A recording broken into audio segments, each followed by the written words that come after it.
discussion, compliments or complaints about student discipline, specific student issues, or personnel must not be addressed during public comment. In the interest of civility and respect for different points of view, the board president will remind the audience not to applaud speakers or to interrupt board discussion. Under no circumstances will booing be tolerated. The Board of Education recognizes its responsibility to hear and respond to public comment. As stated in Board Policy number 1230, the Board is not able to answer questions at the meetings, but welcomes your statements. Any questions from the public should be submitted through the use of the public comment form, which may be obtained online or at the desk with the district clerk. Responses will be provided within 48 hours on the district's public comment responses page so that everyone may receive the information. Is there anyone who wishes to address the board?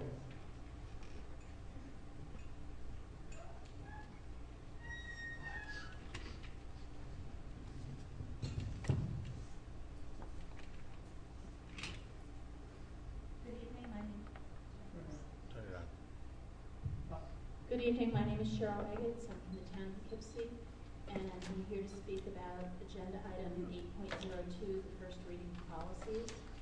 Just want to make a couple of comments about policy number 1000, community relations goals. Over the past few years, we've been hearing from members of the community how they would really like to enrich the dialogue between the board and the community so that the board better knows what the wide variety of community members think on particular issues. And the board made a step toward that by appointing a community relations person. Although some people in the community are looking to see more in the ways of communication and more especially in dialogue.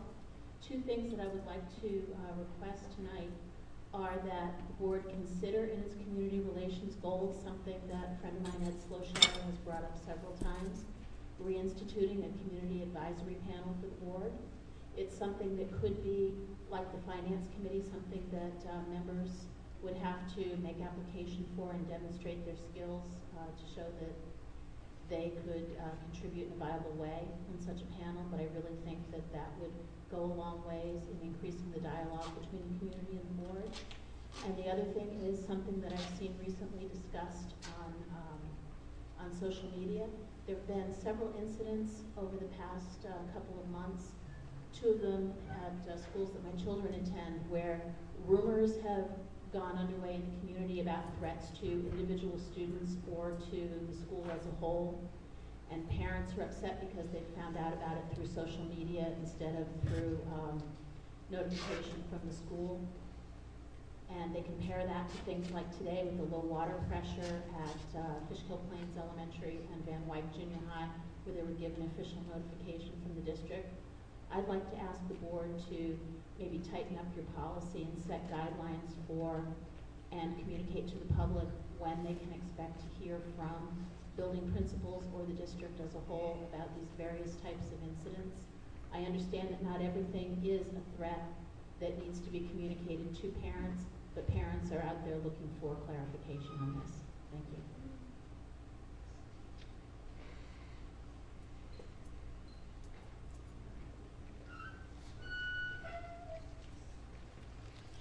Is there anyone else who wishes to speak at this time? Okay. Seeing none, we'll close the public comments period. The next item on the agenda are communications announcements received by the Board of Education. Mrs. Laval? I finally had the opportunity to attend one of the school events. I got to see High School Musical at John Jay. It was absolutely fabulous. The music, the performance, and I just was very, very impressed, and I'd like to congratulate the students and the staff and faculty who participated. It was really wonderful. I'm going to steal Mr. Carrion's thunder and welcome the students.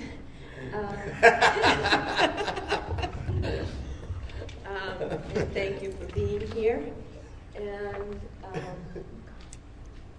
we had some interesting participation from the students at a recent meeting. And I would just like to encourage the students, if they haven't already been by their teachers, that there is an election coming May 17th. If you are 18 years old, you can see our district clerk before May 12th and register with a valid proof of residency, and you can vote for who will have voice in our local school community in the coming years. And I hope that anybody who's eligible will do just that. Thank you. Mr. Sumner? Mr. Lumia? Mr. Rubin?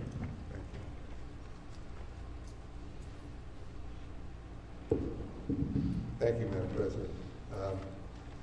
Mrs. Lavelle, I also attended the high school musical at John Jay. I thought it was a wonderful production. Along with the day before, I went and came to this auditorium and saw their production of Grease, which also blew me away.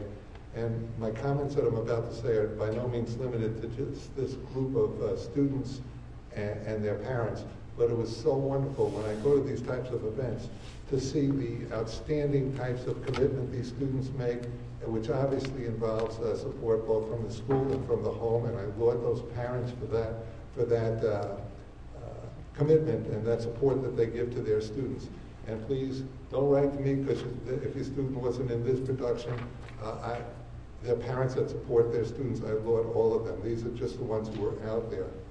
I had an opportunity to, I went to as our representative to the BOCES budget meeting that they had. BOCES was talking about their budget, as well as the BOCES had an open house that day for their CTI Institute, Career Technical Institute. There was an open house. It was nice to see that there were students and parents from our district who went there to see what was happening. I had the opportunity, actually Mr. Lumia, yourself, to see our regent, Dr. Judith Johnson, recently. She spoke to the whole area down at the Arlington High School.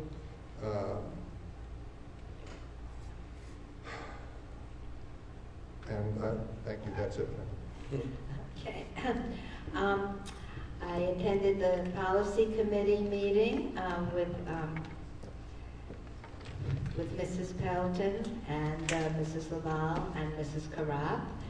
I'm sorry I missed the capital improvement committee meeting, which Mr. Lumia held, and I'm sure Mr. Rubin was there too. With Mr. Rubin and Mr. Lumia, I attended and Mrs. Laval. I also attended this presentation by New York State Regent Judith Johnson, which was very informative.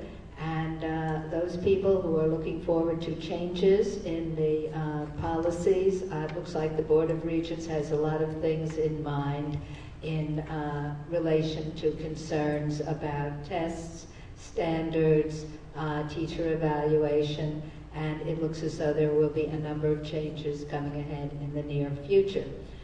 I went with Mr. Rubin to the Dutchess County BOCES annual meeting, and we were treated to a lovely luncheon prepared by the culinary arts students there, who, most of them said they were planning on going on to the Culinary Institute of America, but they already seem to be wonderful cooks and excellent servers, so I'm sure when they go to the culinary, they'll be the star pupils there also. The food was good. Oh, it was delicious, and very inventive and interesting, too.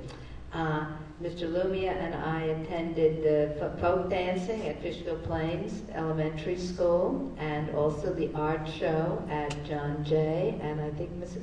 Lau, were you there? No, somebody was there. I'm sorry. We've been very busy the last couple of weeks. Yes, Mrs. Carrat. I'm sorry. Thank you, Mr. Lumia, for correcting me there. And I attended the Oak Grove Ice Cream Social, which is a terrific event that they have for the PTA. The PTA puts on. We played a game, and it was lots of fun. And also, I also went to the high school musical at John Jay, which was really the enthusiasm of the students and their fine work was delightful. Oh, and I also attended the parent workshops at Van Wyck Junior High, which were offered by the districts. And as a grandmother, I learned a lot about the new reading and math programs and the New York State tests, and it was a very valuable. Thank you all to all the staff who presented there, and I hope more parents have the opportunity to attend some of these in the future because they're very worthwhile. Thank you. All right, after all of that, Superintendent's report, Mr. Carrion. Well, good evening, everyone, but I don't know what to say. Actually, prior to Trustee LaValle saying what she was going to say, I was thinking to myself, how will I say hello to my seniors today and not say it in a way that I say it each week? But I was just going to give you all a shout out. That's what I was going to say. That thank you for being here. Keep it up. It's always good to see you. And make the best of it. And yes, exercise your right to vote if you're 18 years old. That's definitely important. I also like to take this opportunity because all the way to the left, every 2 weeks, I see my colleagues that are just fantastic and such a great support that to have our administrators and our teacher, Ms. Ellen Mead, who's always here, and it's just really fantastic to see you come and be a part of the Board of Education and join us in our meetings. So I just really wanted to say that I truly appreciate your faces and seeing you. Thank you. And now for a little bit of disappointment with news.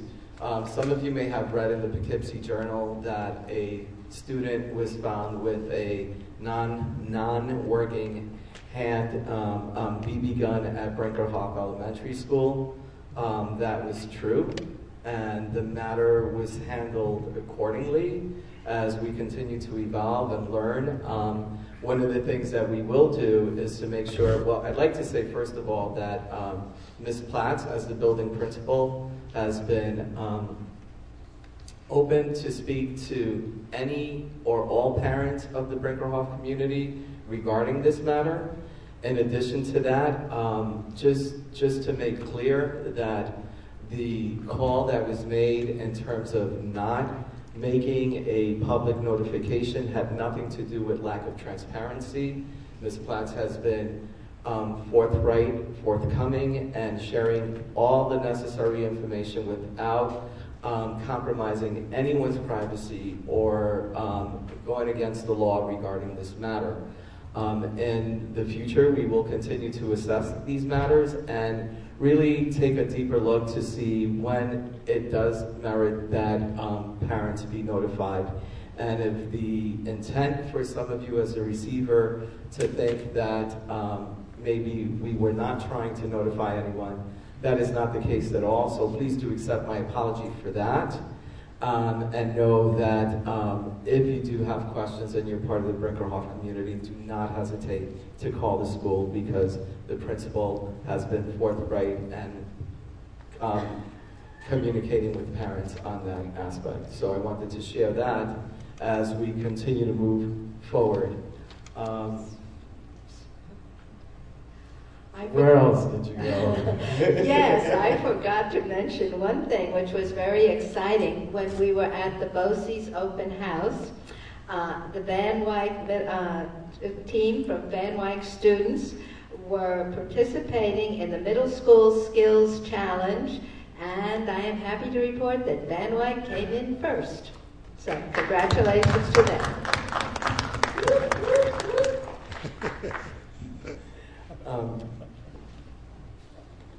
Can I move forward to the budget discussion? No, can I just say something? Mr. Rubin, certainly. Thank you. I just would like to mention, this is, we've already spoken, but I would like to also give compliments, it's my extreme compliments. It's the Royce Ketchum Wind Ensemble that will be performing, I think it's May 2nd, an honor flight for our veterans that is leaving from White Plains Airport and going down for the day. It's a Saturday, going down to Washington, D.C. I've spoken to other veterans who've actually participated in this. The veterans go through a full day. But for our students to be at White Plains at 7:30 in the morning to play for them The veterans will appreciate it, and I laud them for being for doing this presentation, this performance. Excuse me. Thank you. Thank you.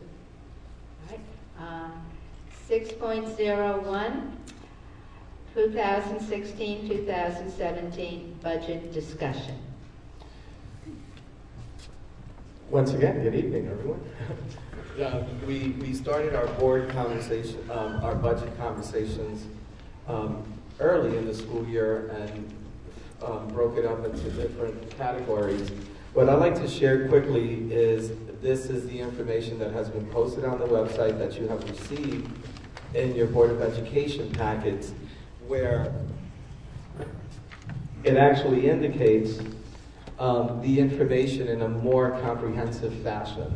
So what we did is we put together the spreadsheet to show you the order of priority in regards to maintaining items on the budget, not in the budget. Not everything that you see there means that it's in the budget. So for example, monitors for supervision are not in the budget. Elementary APs are not in the budget. Elementary summer school are not in the budget. ELA and math professional developers are not in the budget. However, everything, the teaching assistant. No. What? I'm going to move over here. When we were looking at the rankings as provided by the Board of Education, and we shared in the weekly memo, we looked at the top 75%, those items that received the highest 75%, and included those items, which goes through the number 8 item. Number 8, which would be playground equipment. So those first 8 items are included in the 16-17 budget. And then in your weekly memo from not last week, but from the week before, and we referred you back to it, we indicated that there were several items that we provided additional documentation as to why we felt they were important to be added into the budget. So that information has been included. For example, the AM/PM tutorial program has been included. Technology integration teacher has been included. The upgrades to the cafeterias at RCK and John Jay. The Fuel Master diagnostic tool will actually pay for itself. That's been included. Transportation camera, the vehicles on the transportation vehicles has also been included. So those items were all included in the budget, and as a result of the state aid increase that we did receive with the budget that was approved by New York State.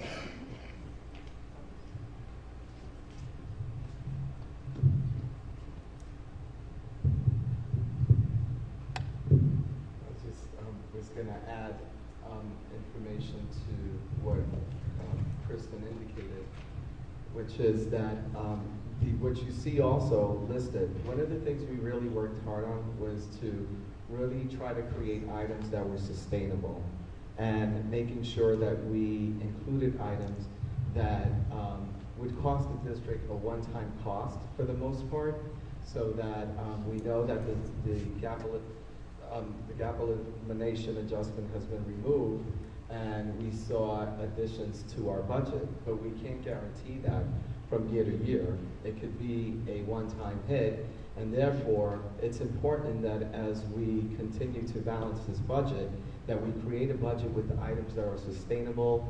And as you know, one of the things to consider as well was the building condition survey, the 5-year building condition survey that indicated we had over $90 million worth of work in the district. Therefore, some of the items that you do see already in the budget have been included so that we can continue to address many of the issues that we have in our district. And as I said, I shared with the board early in the school year that, and I'll do this again with the seniors, is that, and I will have the president, of course, come with me, is to really interview the seniors, because I think it's important to hear from them and see how we can continue. Now that they're leaving, they have nothing to lose. They can just say things and tell us flat out what they really want to say.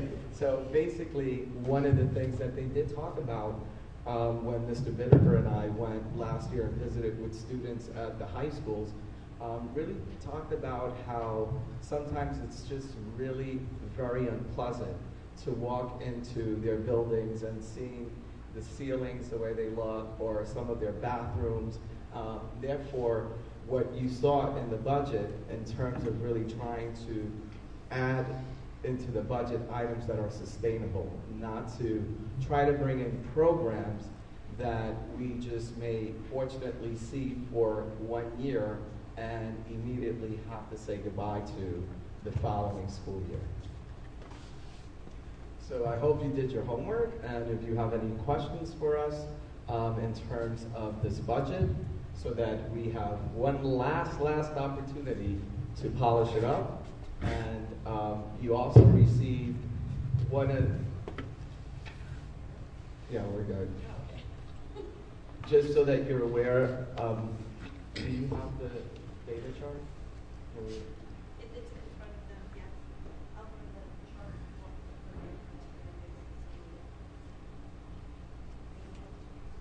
That's okay. Okay.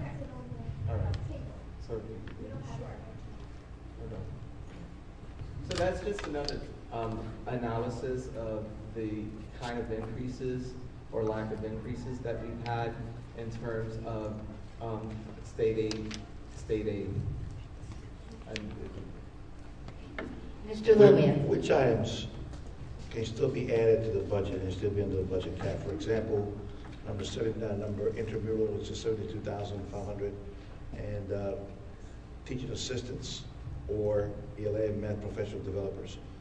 Which of those items can be put in the budget and still be under the budget cap? at this point, we would have to say goodbye to an item in order to have these items come into the budget. So the one thing that I can share with you is that in terms of trying to bring in money that's sustainable, we're looking at close to $1 million, $971,000 worth of repairs to the district in terms of things that, in the lockers, in addition, bleachers, recreational parks, so on and so forth. That's a one-time hit that we can actually utilize. If we were to decrease that number and bring in the items that you see on this page, do remember that we may be here next year possibly having to say goodbye or eliminating or readjusting what we brought back. And what I can say about this budget, and looking at it thoroughly and looking at it over the weekend, is that there's a lot of opportunities and options for students in this budget, and that was what we were really trying to create and promote as we were balancing this budget. And the reasons for when we, for example, let's talk about high school intramurals, that even if we wanted and we have the money for high school intramurals, that our high schools really can't support that type of activity with all of the official activities that we have in terms of all the sports that are going on after school and practices. I was wondering, perhaps we can't provide lots of intramurals, which is too bad, but we were able to provide for freshman baseball and basketball, which I think is wonderful in the high schools. And since we talked about that, we've learned that a number of girls were cut from volleyball. And I was wondering if, since we did something for the boys, if we could have some volleyball intramurals at least, if we can field a team for the girls who were cut. Would that be possible to squeeze in, and how much would that be? We don't have a cost for it. We'll put a cost together for a high school intramural in volleyball for the females, and make sure that we get back to you, and we'll definitely show you as well immediately where it would be we would shave off to compensate for this cost. Okay, thank you. Mrs. LaValle. Can you just give some details about what the ELA assessment materials and supplies are?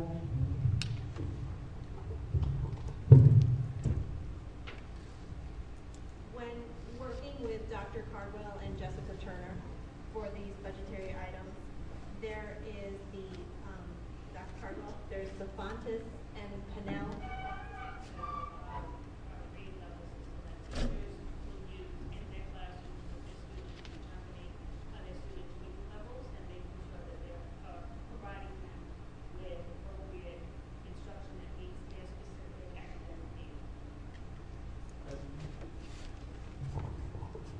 We have Fontes and Pinnell in the district now currently. The issue is that in terms of really providing it with its fidelity, we do need to have additional funding for it. We have 42% opt-out on the ELA assessments, so if you wanted to replace that with girls volleyball, that would work for me. We need to find out where our students are reading, one way or the other. I think we all grew up with reading levels, didn't we? So. Assume we already have some stuff in there. No, that's what I'm trying to say. And in lieu of that, and I'm glad you brought that up, because I think it's important to understand that, you know, there's this word that I use as dragons. Like, these things are dragons to us. Like, we first say what it is that we believe as a district it's important for our students to have, and what's good instruction. And then we keep our fingers crossed that as we try to make sure that we are also appeasing the state, but we don't have the state manipulating our choices first. And take pride in that, and we want to continue to do that to make sure that we continue to do what's best for our community with our students. But you said where we can put them. Okay. Mr. Rubin? Thank you.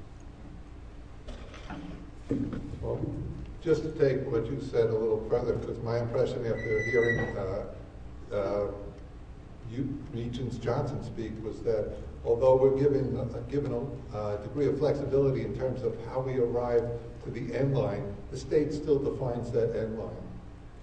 So we have to meet we have to meet as a district the standards that they set, but they're saying, well, you can take any one of several paths to get there, whatever works for you, but they're still setting that final benchmark. Benchmark. Thank you.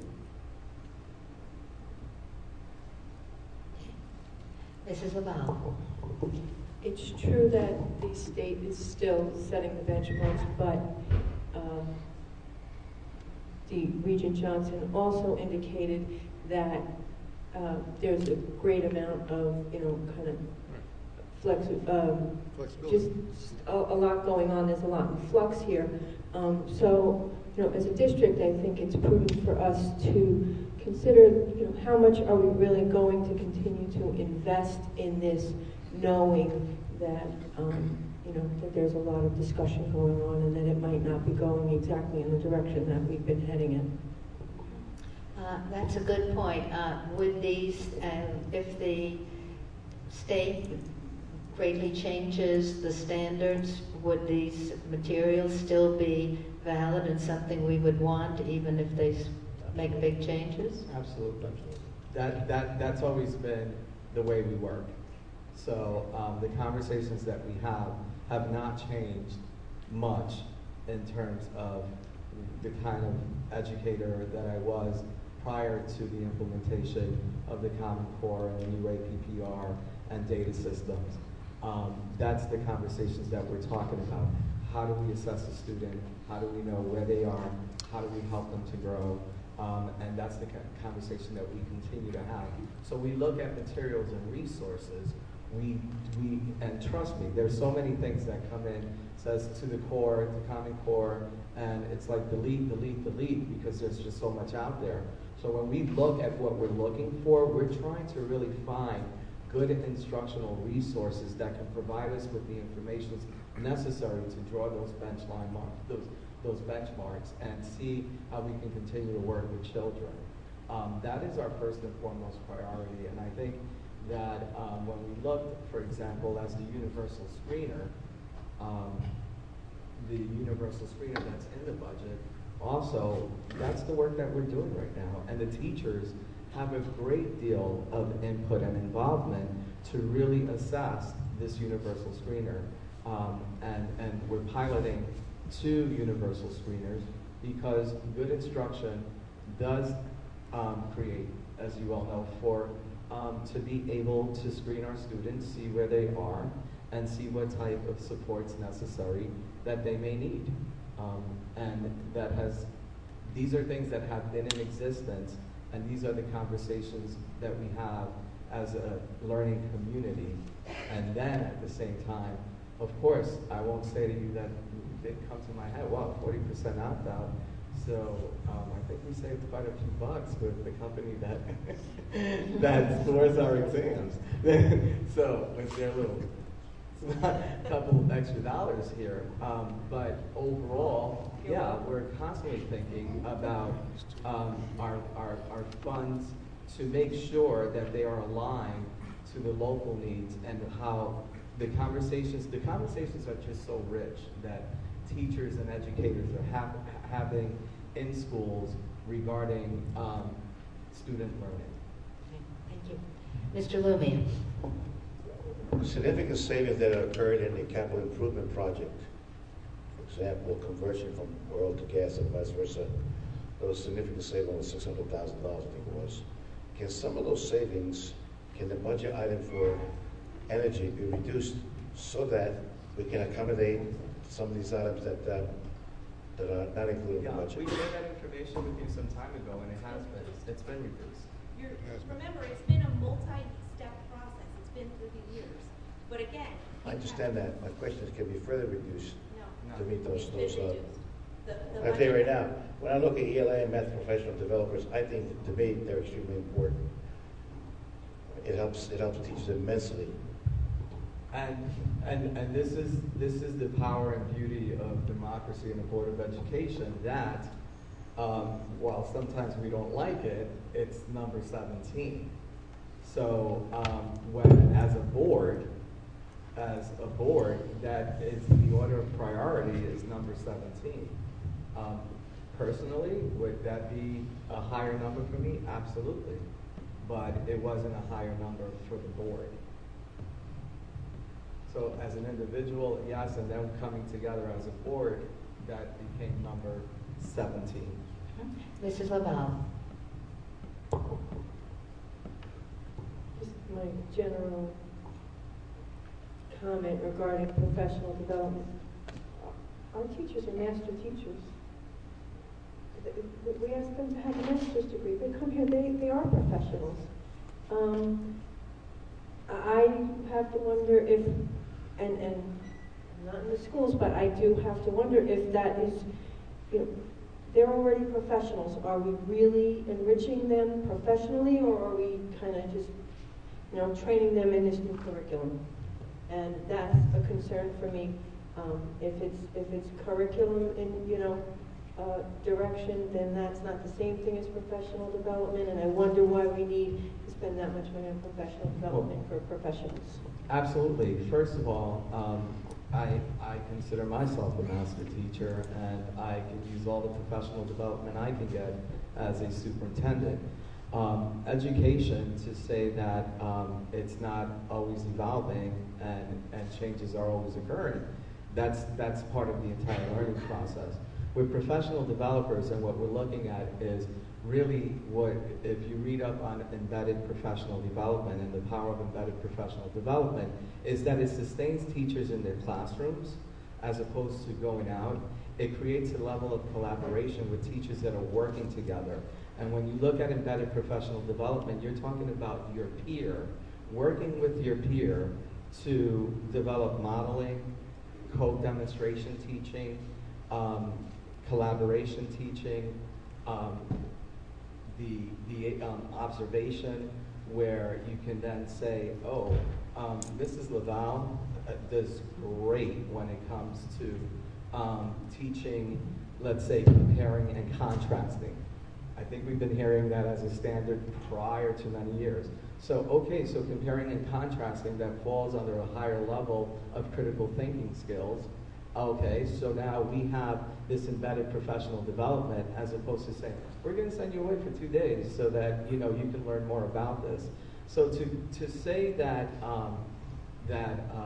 the professional developers and that we don't have master teachers, absolutely we have fantastic teachers, but to sustain fantastic teachers, you have to continue to evolve with time.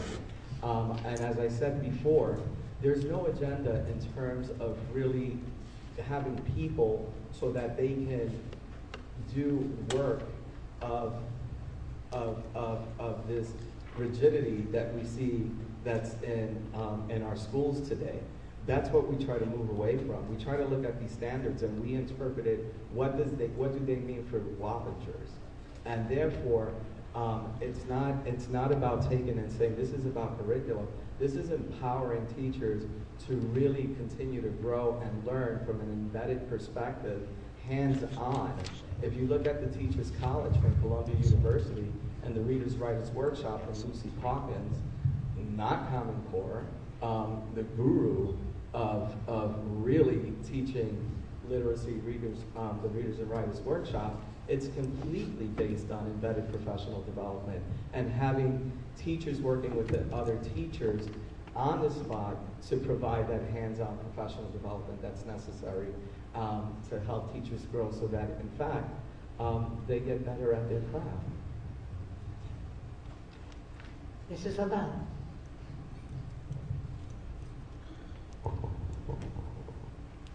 I appreciate the concept of embedded professional development. I assume we had a certain amount of embedded professional development just inherent in our schools, in our I hope so. I participated in, granted it was the one day where we all got together and did the workshop, and so that was my one simple experience. I didn't, had never good reaction to it. So it's my only experience. I think that this goes to the idea that, the community doesn't really know how this education reform is impacting us, and we can't look at that number and say, this is what it means. And we are suspect, we're concerned right now. And so I just think that we want to know that there's that level of autonomy in what the district is doing. And I don't think the community has a comfort level. And I think that came in, before you got here, obviously, but it's been coming in over the several years. So I just think that we need to be able to know as a community that we're not just kind of following this. And I believe that you're sincere when you say that that's not your intention, but I don't know that that's the broad perspective, awareness, or that, we're really certain that that's what's happening in all of the schools. I think each of the schools have their own culture, and the community wants to know that we really are, that our teachers really are empowered in their professions, and that this professional development is not curriculum training. And so I appreciate that, I appreciate you assuring it's not in the budget. It's not in the budget, and we're talking about whether or not we're going to put it in the budget. I'm still pushing for the volleyball. Anybody else have anything to say? Okay. All right. Besides supporting the volleyball, I'd like to thank you, Mrs. Crandall, and Mr. Carrion for coming up with one-time items, because Mrs. Crandall has explained to us, and it's very complicated, but the state funding, apparently, the way they're doing it, we're getting money this year, this kind of a windfall. It's money they should have paid us all along, but they're suddenly giving it to us. And that Not all of it. Not all of it, but they're giving us some that they owe us. Exactly. And we have no guarantee whatsoever that they will give it to us next year or anything else they owe us, or that they will in fact take it away. So that's why why Mrs. Crandall and Mr. Carrione have chosen a number of items which we would not have to sustain. In other words, when we get new employees, we're kind of making a commitment to have them there, and we all feel, you know, it's too bad if you hire somebody and then the next year say, whoops, no money, you're gone. And it's also very disruptive to the schools and to the children when we put in programs we can't keep going. So therefore, what they've tried to do is to put in money for items that relating to materials and to the buildings that we've skimped on for many years from lack of money, and they're trying to make up some of those. And that's why certain items were chosen in the budget, and it makes a lot of sense, and thank you very much. Thank you.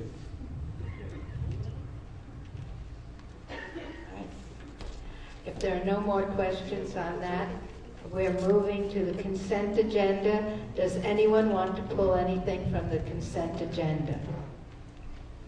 Okay, in that case, Mr. Rubin.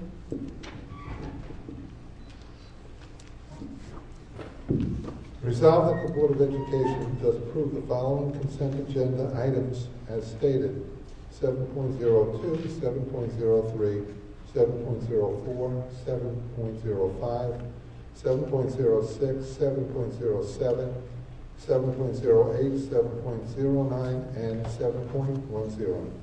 Do we have a motion? Mr. Lumia, a second. Mr. Soma, all in favor? Unanimous. Thank you. All right. Yes, yes. Right. The next item, 8.01, acknowledge receipt of financials January and February 2016. Resolved that the Board of Education does hereby acknowledge the receipt of the January and February 2016 financial reports. Do we need to read them? No. No. All right. Do we have a motion? Mr. Lumia, second. Mrs. Laval, discussion? All in favor? Unanimous. 8.02. First reading of the policies 0000,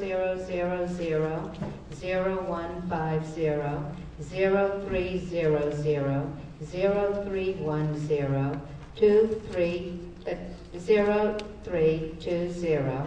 1000, 1050, 1100, 1120, 1130, 1230, 1400,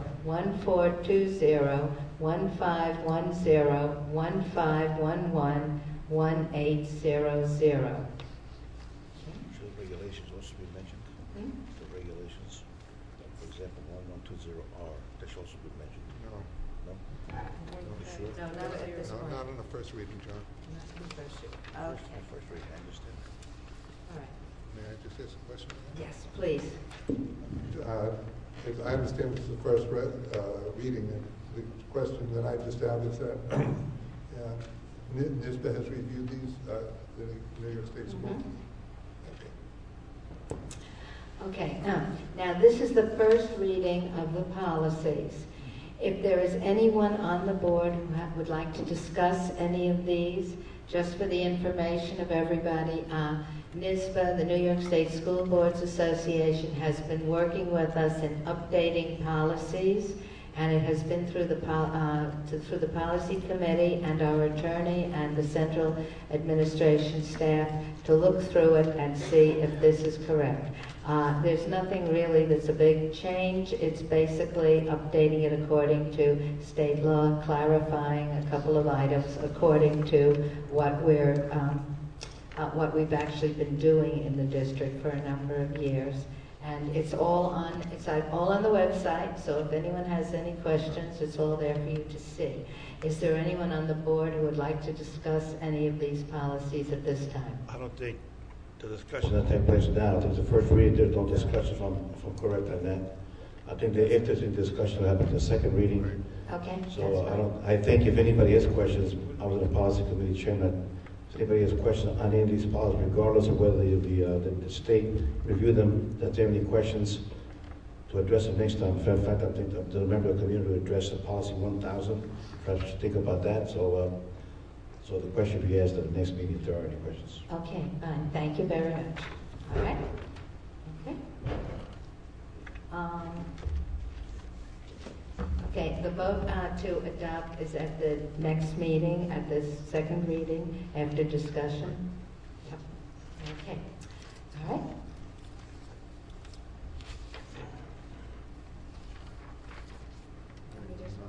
Yes. 9.01. Board members may request additional agenda items, discussion items, or requests for information. Anyone? Seeing none, we're moving to 10.01, comments from the public. Again, the same rules as before apply, but this time you may speak about any issue, if it's not, even if it's not on the agenda, as long as it relates to district business. Is there anyone who would like to address the board at this time? Seeing no one, could we have a motion for adjournment? Mr. Lumia, and seconded by Mr. Selma. All in favor? Unanimous.